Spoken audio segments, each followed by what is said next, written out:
সম্মানিত শ্রোতাবৃন্দ, আসসালামু আলাইকুম ওয়া রাহমাতুল্লাহি ওয়া বারাকাতুহু। আমি ডাক্তার ইউনুস বলছিলাম, আমেরিকান হোমিও হল, জাহাজ বাড়া বাজার এবং নোয়াখালী চেম্বার দি জার্মান হোমিও ক্লিনিকের পক্ষ থেকে আপনাদেরকে সুস্বাগত। সম্মানিত শ্রোতাবৃন্দ, আমাদের আজকের মূল আলোচনার টপিক হচ্ছে অর্শ। অর্শ কত প্রকার, অর্শের ধরন, অর্শের প্রতিকার, বুল ট্রিটমেন্ট, অর্শের সাইড এফেক্টস, হোমিওপ্যাথিক চিকিৎসায় অর্শের জাদুকরী চিকিৎসা, আজ উক্ত বিষয়গুলো নিয়ে আমরা ইনশাআল্লাহ আলোচনা করব। সম্মানিত ভিউয়ার্স, সম্মানিত শ্রোতাবৃন্দ, অবশ্যই ভিডিওটা আপনারা না টেনে সুন্দর সুষ্ঠু মতে অনুধাবন করবেন, অত্যন্ত শিক্ষণীয় বিষয়। আর যারা এখনও চ্যানেলটি সাবস্ক্রাইব করেন নাই, দয়া করে চ্যানেলটি সাবস্ক্রাইব করবেন, লাইক এবং কমেন্টস করবেন। আর যদি ভালো না লাগে দেখতে থাকুন, দেখতে দেখতে ভালো লাগা ভালোবাসা হয়ে যাবে ইনশাআল্লাহ। যাক, আমরা মূল টপিক নিয়ে আলোচনা করি। অর্শ অথবা ফাইলস নিয়ে আমরা আলোচনা করব। অর্শের জাদুকরী চিকিৎসা নিয়ে আমরা ইনশাআল্লাহ আলোচনা করব। অর্শ অত্যন্ত সুপরিচিত, অত্যন্ত কঠিন রোগ। এই রোগে মানুষ অত্যাধিক যন্ত্রণায় ত্রাহি করে, কাতরায়। এমনকি অনেক রোগীগুলো আমি মৃত্যুবরণ করতেও দেখিয়াছি অর্শের যন্ত্রণায়। কি যে যন্ত্রণা, আল্লাহু আকবার! রোগী যারা এই রোগে ভোগে তারা কাউকে বুঝিয়ে এই কথা, আপনাদেরকে যন্ত্রণার কথা ভাষায় প্রকাশ করা যাবে না। যাই হোক, এই রোগে মলদ্বারের পার্শ্বে একাধিক অথবা তার চেয়ে বেশি এক পার্শ্বে অথবা চতুর্পার্শ্বে গোটা অথবা বলির জন্ম নেয়। উক্ত বলি থেকে অনেক সময়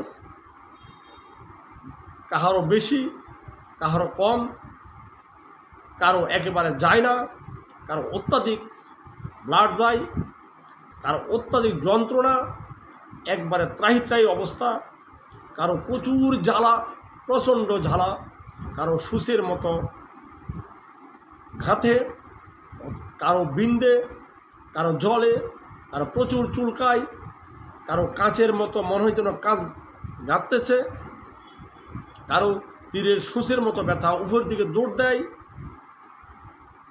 বহুরূপী অর্শ রোগে আমরা পাই। উক্ত রোগে কোমর ধরা এবং প্রায় কোষ্ঠবদ্ধতা প্রায় থাকে।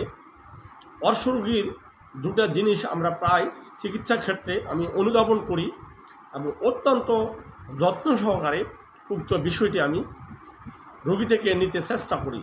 নাম্বার 1, রোগীর পায়খানা কেমন, বা কনস্টিপেশন কিনা বা কষা কিনা। নাম্বার 2, কৃমির উৎপাত আছে কিনা। এই দুটা জিনিস অত্যন্ত গভীরভাবে পর্যবেক্ষণ করতে হয়। সম্মানিত শ্রোতাবৃন্দ, যারা হোমিওপ্যাথিক নতুন যারা ভাই বোন, তাদের ক্ষেত্রে আমি কয়েকটি কথা আলোচনা করব। সম্মানিত শ্রোতাবৃন্দ, ইনজেকশনের মাধ্যমে একটি যুবক, আমি যতটুকু জানি, একটি যুবক ইনজেকশনের মাধ্যমে অর্শের ভলিকে প্রতিরোধ করার পরে কিছুটা নিয়ন্ত্রণে আসে। কিছুদিন পরে তার তীব্র যন্ত্রণা অনুভূত হয়। এমন যন্ত্রণা পৃথিবীর কোনো এলোপ্যাথিক ঔষধ উক্ত রোগীকে আরোগ্য করতে পারে নাই। উক্ত রোগী মাথার যন্ত্রণায় কয়েক ঘন্টা, এমনকি কয়েকদিন অজ্ঞান হয়ে থাকত।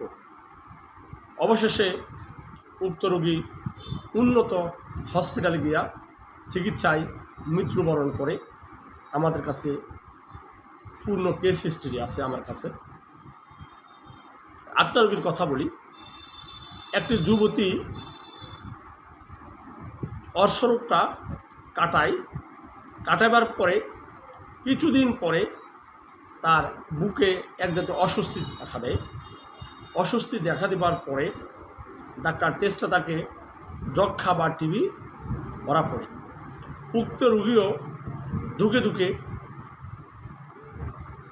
কিছুদিন পরে রোগীর অর্শের যন্ত্রণার পুনরায় সৃষ্টি হয় এবং বুকের অস্বস্তি দেখা দেয়, কাশি দেখা দেয়, যক্ষা প্রমাণ হয়। কিছুদিনের মধ্যে উক্ত যুবতীও মৃত্যুবরণ করতে দেখে আসি। একটা রোগীর কথা বলি। সম্মানিত শ্রোতাবৃন্দ, আপনাদের থেকে বিষয়টা আসলে হাস্যকর মনে হবে, আমার কাছে হিস্ট্রি আছে। আরেকটি যুবতী অর্শ কাটাবার পরে কিছুদিন সে সুস্থ থাকে, কিছুদিন পরে তার পুনরায় যন্ত্রণা শুরু হয়, মাথায় পেন শুরু হয়। কিছুদিনের মধ্যে উক্ত যুবতীটি পাগল হয়ে যায়। কি মনে হয় আপনাদের থেকে? আমরা এগুলো ভুল বলি? আমাদের কাছে কেস হিস্ট্রি আছে। কেউ যদি প্রমাণ চাই আমি আপনাদেরকে লিপিবদ্ধ দেখাতে পারবো। সে পাগল হয়ে যায়, পাগল হয়ে যাওয়ার কিছুদিন পরে যন্ত্রণায় উক্ত যুবতীও মৃত্যুবরণ করে। সম্মানিত শ্রোতাবৃন্দ, আমি কিছু কথা বলতে চাই। আমাদের হোমিওপ্যাথিকে আমি আগে বলছি, no diagnosis for remedy selection. আমরা রোগের নামের উপর ওষুধ প্রয়োগ করি না, রোগীর কন্ডিশান অ্যাপ্লাই করে আমরা ওষুধ প্রয়োগ করি। Totality of symptoms homeopathic medicine. আমরা হোমিও থিওরির উপর থাকি। হোমিও সম্পূর্ণ লক্ষণই একমাত্র আমাদের দিশারি, লক্ষণই আমাদের একমাত্র পথ প্রদর্শক। আমরা রোগীর কন্ডিশান অ্যাপ্লাই করি। রোগী আসার পরে রোগীর মাথার তালু থেকে পায়ের তালু পর্যন্ত রোগীর যন্ত্রণার অবস্থান, ভিন্ন বা উপশম যাবতীয় শত শত প্রশ্ন করে আমরা 100% ইনশাআল্লাহ সুনিশ্চিতভাবে আমরা ওষুধ প্রয়োগ করি এবং যেটা অর্শরোগের শতভাগ সুনিশ্চিত, আলহামদুলিল্লাহ ফলপ্রসূ আমরা সফলতা পাই।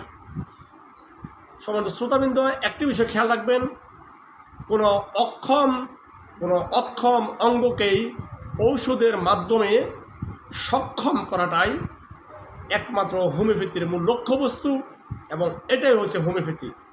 কোনো অক্ষম অঙ্গকে ঔষধের মাধ্যমে সক্ষম করা, এটা হচ্ছে হোমিওপ্যাথির মূল বাহাদুরি। কিন্তু কোনো অক্ষম অঙ্গকে আপনি শল্যবিদ্যা করলেন, অস্ত্র দ্বারা কেটে ফেলে দিলেন, এটাতে কোনো বাহাদুরি নেই আপনার। সম্মানিত শ্রোতাবৃন্দ, আমাদের হোমিওপ্যাথির মূল থিওরি হচ্ছে সিমিলিবাস কিউরেন্টার, সদৃশ বিধানে আরোগ্য সাধন। আমরা হোমিওপ্যাথির বাইরে, হোমিও আইনের বাইরে আমরা কোনো কাজ করি না।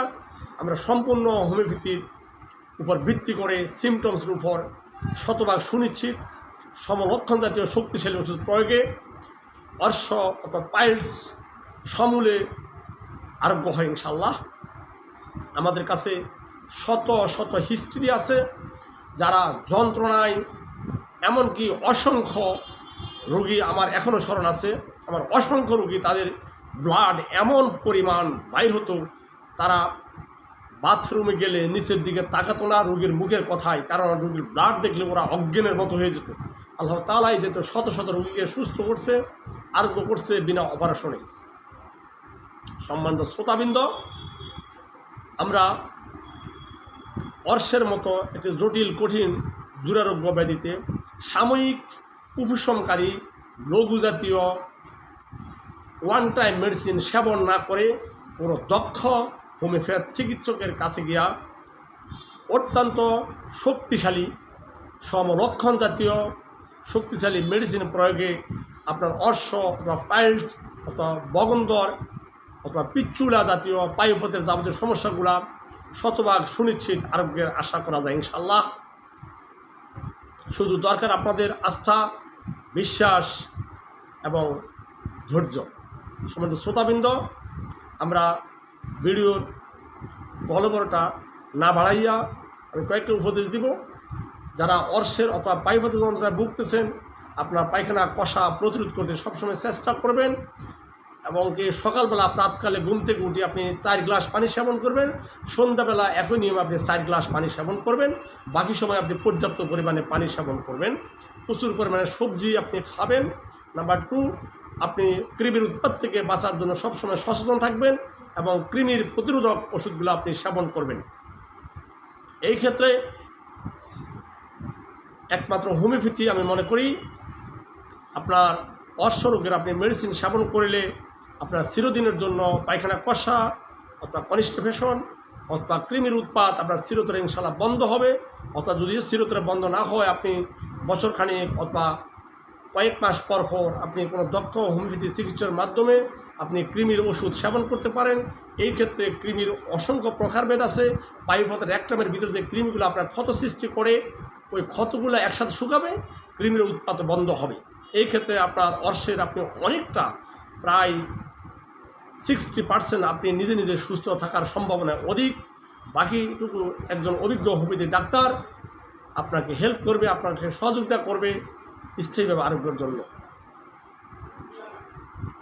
সমাজের শ্রোতাবৃন্দ, আপনাদের লাইক, আপনাদের কমেন্টস আমাদের উৎসাহ যোগায়। আপনারা লাইক কমেন্টস করবেন এবং এখনও যারা সাবস্ক্রাইব করেন নাই দয়া করে ওপেন দ্য হোমিওপ্যাথি থেকে সাবস্ক্রাইব করবেন। আজকের জন্য আমরা এ পর্যন্ত রাখলাম। আসসালামু আলাইকুম ওয়া রাহমাতুল্লাহি ওয়া বারাকাতুহু।